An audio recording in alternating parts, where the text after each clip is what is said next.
Greg, good to see you. How are you? Good. Looks like our technology is working really well. Janet Gilmore is to my left. You see her? Yeah, I can move closer to you, I bet. I think Janet is from Memphis. I am from Memphis. So we've done 50 people so far, so this would make 53. We'll probably quit at about that number, but it seems like it takes a critical mass of people to get something started. And so when we think about talking about homosexuality or communism or anything, the degree to which we can talk about it and be straight about it, I think things work a lot better. So the reason I set this up is not for me to get applauded, but for me to be the representation of someone who's ready to end this life and not so pleased about it, but ready, like a samurai warrior. I'll say to the general audience that I'm an 80-year-old ex-veterinarian who has Parkinson's disease, so if you see my hand shaking, it's just a handshake and it doesn't hurt. So it's not bad, it's just slowing down. Greg, you might want to go first. Anything you'd like to say to your grandpa or your father or your uncles or your men in your life that have made a difference for you in relation to getting complete so that people can die without our making such a big deal out of it? Wow, that's a different prompt than I was had been ruminating on. I'll take it though. Grandfathers and father. I guess whatever that energy is, in the partnership course we call that father-child field. And you embody that energy in a way that those, the appointed men that came before me, the ones on the family tree, haven't. They've died and weren't there, or they were just macho and distant, or they were just fucked up and distant, and like not that. I know what you mean, because when I was your age, I needed that old guy and I didn't get him. I just saw recently that I was fucking pissed off about it. Like I got screwed. You did. Well, I did or I didn't, but certainly holding on to I got screwed doesn't help the situation. Well, you want to get over that. It's just an interpretation. Yeah. Well, seeing that I was mad about it, Yeah. like, it took me a long time to see that I was judging. They're wrong. And then I saw that I was mad because I got the short end of the stick here on, masculine energy role model in my life. You came into my life in 2014 when we did the partnership course. Wasn't that at first? At first, you Ed, are just this crazy guy in the good way. Thank you. Ed, my relationship with you is the most unique relationship in my life. You stand apart on a new level from all the other relationships that I have. And so when you call, I look forward to hearing what the heck is going to come out of Ed's mouth. Well, good. Got my job done with you. Thank you. Excellent. Anything more? Well, I mean, just, that's the primary, the primary effect. The secondary effects have been, just opening my eyes to new things. And I think that's your goal, is to have people thinking more. Yeah, being more awake. Yeah. Okay, John, are you ready?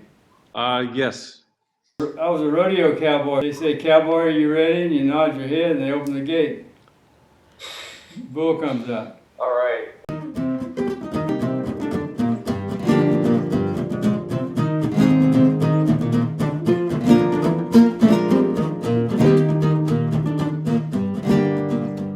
Let's just dance and have some fun. Let the world go on and on and on and on and on. They have crossed over the line, and the light's about to turn green. It's another hot sunny day here in Central Texas. All right. Well, the thing about the father-grandfather relationship type thing. So actually, my dad was just in town, and I noticed this tendency that every time I'm with my dad for longer than 24 hours, like tension starts to build. And it's like, I think this might have been the first incident-free time I visited with my dad. And I've had Three, I would say, major losses this year. One was a friend of mine that I used to be roommates with in Indiana passed away. Well, I went to go to his funeral, and then one of my dad's close friends, who was a neighbor of ours, he passed away just a couple months ago. And then also my brother got married. Well, he and I used to live together before he got married, and so I gave the best man speech. And the thing that I remembered from all those, or the thought that just kept coming up was that you don't know what you have until it's gone. And so this time when my dad was here, anytime I started feeling stressed or annoyed or tension, I would just think of that phrase over and over. And I try to remember that for everything, like every moment of my life, every relationship I have, every situation, just how precious it is. I think with you, when I first met you, it was like maybe 2 or 3 years ago, you introduced yourself you rolled up in your coupe and you just gave me a tour of Austin, and you drove around in the hills and while the sun was setting, and it was just really, really beautiful. And the first thing you said was something like, I know I'm not going to live much longer, and so I just want to be a gift to others, and something like that. And I just remember thinking, like, wow, what an awake, like, alive, conscious human I'm with. And I feel like someone who's able to say that so calmly and contently is just like one in a million. And so that's the thing that I've gotten from our interactions and conversations, is that I'm able to talk to you about things that I feel like if I were to talk to my dad or my grandpa or anyone else, there'd be like a great deal of shame associated with the subject matter or with me doing that or thinking that. And with you, it's like, it's just totally absent. And I feel that you're that way with everything. You just constantly are just exploring and thinking, and there's just this unbiased feeling to it. The way I see you living your life, you just have so many events and connections and gatherings, and you know so many people. And when I see that, I'm just like, that's like a model for me. I'm like, wow, I want to be like that. I want to do that. Like, that's how I want to spend like my life. I guess I'll just end with that. I can tell you that when I was 14, I heard a little poem, and it went, what kind of world would this world be if everyone were just like me? So I've read a lot about if we use plastic or automobiles or rubber or gasoline or whatever the same way all over the world, we wouldn't have any to use. We have the evidence we need to shape up and be more effective and loving and efficient and compassionate and fair and all that thing. So thank you a lot, John. All right, now Miss Janet.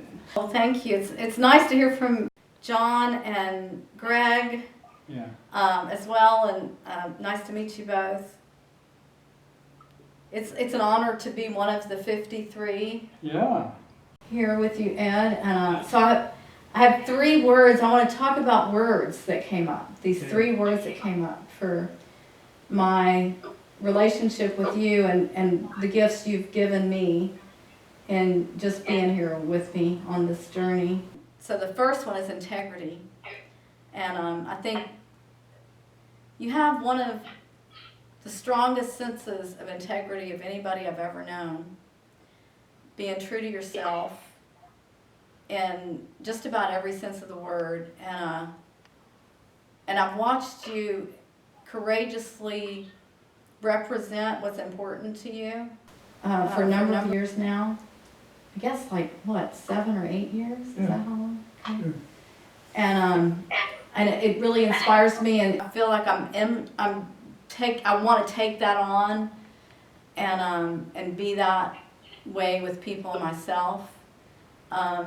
There's nothing that you're not embarrassed about yourself, and you have this.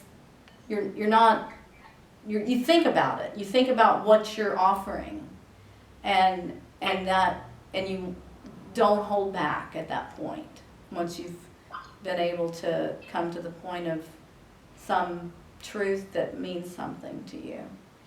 So that's one word, that integrity word. It's like, it embodies you. And it's like, I know people that, well, I've had conversations about you with others, and not in the sense of talking about somebody else, but, you know, like, you're shocking to some people. These guys know that.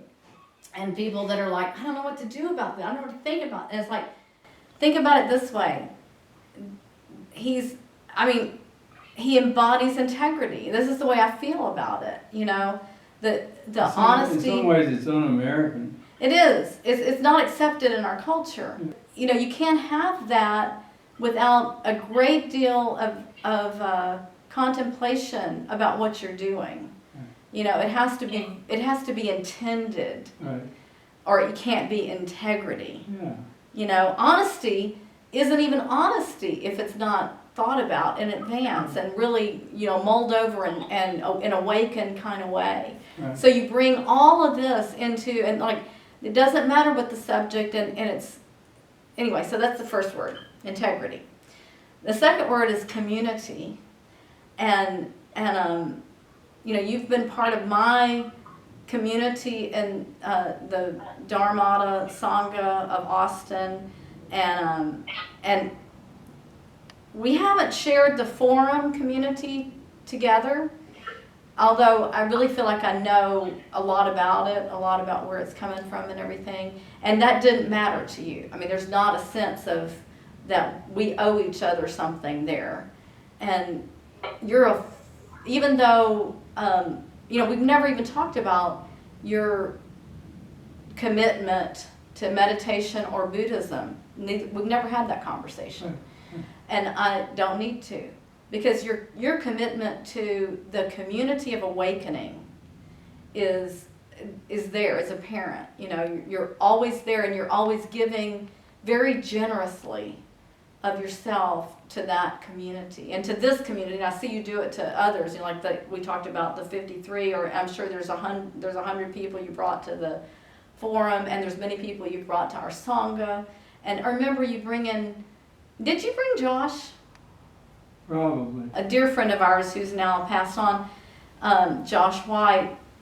I think you brought him to our Sangha. Either that or he brought you. I was an important part of his existence. Yeah, and so this kind of, the gifts we've given each other through our separate communities coming together in this way has been really beautiful. I mean, invaluable, and thank you for that. So the third word is equality, which I think you have an uncanny sense of respect and honoring everybody's gifts, or what we all bring to the situation. So there's nobody that you put down, and there's nobody that you judge in some way as like not worthy. At least, I mean, maybe there is, but you know, it seems to me more than most, you have this sense of, I don't need to bring my great intellect down to the level of somebody else to kind of preach to them or teach them. It's like we have things to give each other.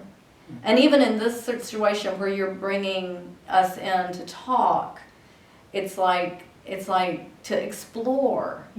To explore the truth. It's more of a community-based thing than a head-based thing. Yeah, and we're exploring the truth together. And in your openness about dying, which we all are dying, and you don't know if you're going to go first or me, by the way.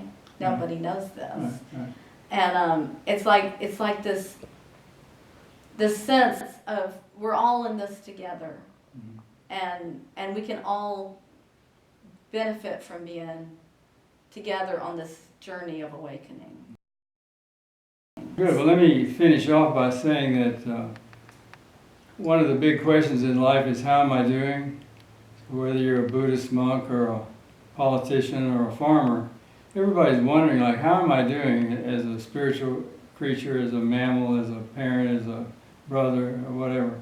And so I enjoy hearing what y'all have to say, because I never would have thought up those things myself. It wouldn't occur to me to use integrity and community What was the other one? Equality. Equality. So I really appreciate you guys bringing what you bring to this conversation, and I really appreciate the audience's ability to listen to this and go, wow, that's another way of looking at it. It's just awesome to know that there's someone thinking about me, and I tend to be more introverted and kind of focused on my own world, and so I think you help remind me to get out of that. And I just appreciate all the times we've spent together, and how generous you've been to my friends who I've introduced to you. Well, you know what? I'm thinking I'm creating the possibility of coming up to Austin this week. Come see us. All right. Well, thank you, everybody. Thank you, thank you, thank you, thank you, thank you, thank you. No letters in the mailbox, and there are no grapes upon the vine, and there are no Like some chocolate?